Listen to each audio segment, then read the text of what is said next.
12 भगवान पृथ्वी को जब निकाल रहे हैं, भगवान ने कहा इसको मैंने धन दौलत दी, इसको अभिमान हो गया, इसलिए इसके अभिमान को नष्ट करना भी मुझे ही यह कार्य करना पड़ेगा। भगवान ने कहा हॉस्पिटल तैयार हो, हॉस्पिटल तैयार। बोले पेशेंट कौन है? बोले हिरणाक्ष पेशेंट होगा। बोले डॉक्टर कौन है? बोले स्वयं शुक्र भगवान डॉक्टर बनेंगे। बोले कैंची लाओ, ऑपरेशन करना है। बोले किसका ऑपरेशन करना है? बोले हिरणाक्ष के हृदय में अभिमान रूपी रोग ने जन्म ले लिया है और ठीक समय रहते अभिमान रूपी रोग का इलाज न किया गया तो अभिमान रूपी रोग इतना बढ़ेगा कि ये फिर बच नहीं पाएगा, इसलिए इलाज तुरंत करना है।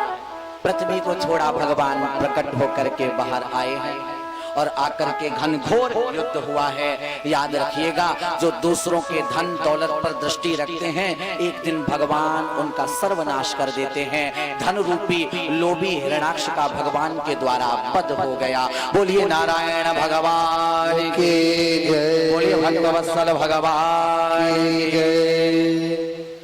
आज भगवान ने इसका वध किया तो पृथ्वी को अभिमान हो गया।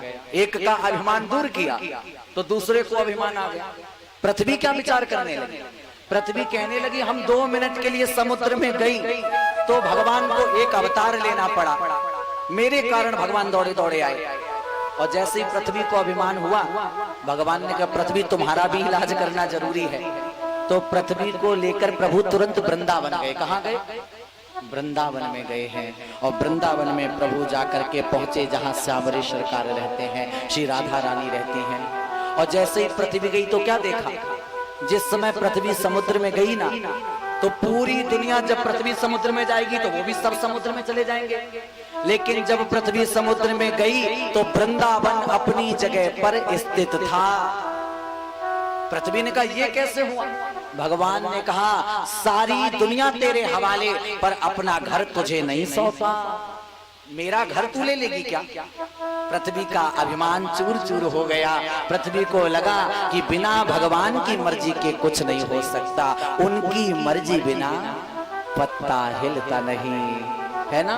और रब जो चाहे वही होना है, आदमी एक खिलौना है। ये तो भगवान के हाथ की कठपुतली है। कभी सोच लें कि हम धनवान हो गए, हम विद्वान हो गए, हम तो पूरी दुनिया में इंटेलिजेंट हैं, हमारा सब सम्मान करेंगे। ये उस व्यक्ति की मूर्खता है जो भगवान सम्मान देना जानते हैं, जो भगवान सब कुछ देना जानते हैं, वो अभिमान होने पर लेना भी जानते हैं। उनकी मर्जी के बिना कुछ नहीं होता। पृथ्वी का अभिमान चूर चूर किया और पुनः पृथ्वी अपनी जगह स्थापित हुई है। बोलिए पृथ्वी मैया की जय। यहाँ पर एक सूक्ति आई है, समुद्र, एक श्लोक भी है, सुबह सुबह सब गाते हैं। समुद्र वशने देवी पर्वत स्तन मंडिते विष्णु पत्नी नमस्तुभ्यम बाद स्पर्श क्षमस्व में। हम सुबह जब उठे तो माता वसुंधरा को प्रणाम जरूर करें। क्यों? क्योंकि माँ पृथ्वी नहीं होती तो हम रहते कहाँ। इसीलिए हम जब सुबह सुबह पहला चरण रखें पृथ्वी पर तो माँ पृथ्वी से एक बार कहें, हे माँ मैं अपराध कर रहा हूँ, आपके ऊपर चरण रख रहा हूँ, इसलिए मुझे माफ कर दो, मैं आपका बेटा होकर गलती कर रहा हूँ। ऐसी प्रार्थना जरूर करें। बोलिए पृथ्वी मैया की जय, बोलिए भक्तवत्सल भगवान की जय। आगे एक बड़ी सुंदर सी कथा आती है। कहते हैं एक ऋषि हुए जिनका नाम है करदम। क्या नाम है? करदम। और कहते हैं महाराज जो करदम जी है ना, इन्होंने मन में संकल्प किया कि मैं जंगल में जाकर भगवान की भक्ति करूंगा, जंगल में जाकर भगवान की भक्ति करूंगा, मैं विवाह नहीं करूंगा। और करदम जी यही भाव लेकर के जंगल गए, वहां जाकर के तपस्या करने लगे। और जब तपस्या की तो क्या देखा? एक घोंसला है, उस घोंसले में एक छोटा सा पंछी बैठा हुआ है और एक चिड़िया उड़ उड़ के दाना लाती, छोटे से पंछी को खिलाती जो उड़ नहीं पाता है, और फिर वो चिड़िया उड़ जाती। करदम जी विचार करने लगे, मैं यहाँ कहाँ बाबा जी बनने आ गया, इसका जीवन कितना अच्छा है, इसने एक बच्चे को जन्म दिया, इसको बच्चे से प्यार है, देखो कितने दूर से दाना चुन चुन कर ला रही। फिर विचार आया कि एक दिन जब ये पंछी बड़ा होगा तो क्या पता ये अपनी माता को खिलाएगा कि नहीं खिलाएगा। अब यहाँ पे दोनों उपस्थिति उत्पन्न हो रही। एक तो करदम जी का मन कर रहा मैं विवाह कर लूं, संसार बसा लूं, और दूसरा मन कर रहा कि महाराज हम विवाह करेंगे तो पता नहीं जो संतान आएगी वो बुढ़ापे में सहारा बनेगी कि नहीं बनेगी। दोनों बातें। और वास्तव में यही संसार है। जो बाप बेटे की आकांक्षा रखता है, एक दिन वही बेटा अपने बाप को छोड़कर चला जाता है, कोई किसी का नहीं है। जिस बेटे से अनेक आकांक्षाएं पिता रखता है, वो बेटा जब कुपुत्र होता तो पिता की सारी आकांक्षाओं पर पानी फेर देता है। शांति से सभी बैठिए, एक बार जोर से बोलिए राधे राधे। करदम जी विचार करने लगे क्या करें क्या ना करें। तब जाकर के महाराज विचार किया मैं तपस्या करूंगा और भगवान जब प्रकट होंगे तो वरदान मांगूंगा, मुझे सुंदर पत्नी मिल जाए। आया था भजन करने और अब मन बना लिया कि विवाह करना है और तपस्या की। और जब तपस्या की तो हरि भगवान प्रकट हो गए। अच्छा याद रखना, शास्त्रों में कुछ समय निर्धारित है हर काम के लिए। विवाह के लिए एक संत ने बड़ी सुंदर बात कही, ओ विवाह की चाह उठे मन में, विवाह की चाह उठे मन में, तो 10, 15, 20, 25 लो कीजे और 30 भये। 30 तक सीमित है और 30 क्रॉस किया नहीं कि 30 भये तन ईस भजे, 30 भये तन ईस भजे और 40, 50 बने कऊ न सोचे। और जब 50 वर्ष पे क्या हो, काम विकार उठे मन में, ज्ञान के प्रकाश से हृदय धर लीजे। और 60 बरस पे जब जी ललचाए, उतार के ज्योति चांद पे दे। जब 60 वर्ष का बुढ़ा भी कहे ना एक और आ जाती, तो महाराज वो खड़ाऊ लेकर बुद्धि में मारना खींच के, रे बुद्धि अब तुझे भगवान का भजन करना चाहिए था, तू सोच रहा है बैठा बैठा एक और हो जाती। हाँ जी, समय निर्धारित है 30 तक विवाह हो जाए। और आजकल तो महाराज 35 का हो गया तब कभी विवाह हुआ, और जब 50 का हुआ तब बेटा 10 साल का, और जब तक बुढ़ापा आया तब तक महाराज बच्चा कुछ कर ही नहीं पाया, पिताजी चले गए। इसलिए विवाह का समय निर्धारित है। तपस्या की विवाह के लिए भगवान हरि प्रकट हो गए। कहा परम ब्रूही वरदान मांग लो। तब मुस्कुराकर हाथ जोड़ करके महाराज करदम जी ने कहा, सो तुम जानो अंतर जामे, सो तुम जानो अंतर जामे, पूर्वहु मोर मनोरथ स्वामी, पूर्वहु मोर मनोरथ स्वामी, सो तुम जानो अंतर जामे, सो तुम जानो अंतर जामे। प्रभु आप तो भक्तों के हृदय के भाव को जानने वाले हैं। मैं क्या चाहता हूँ आपको पता है, जो चाहता हूँ वही दे दो ना।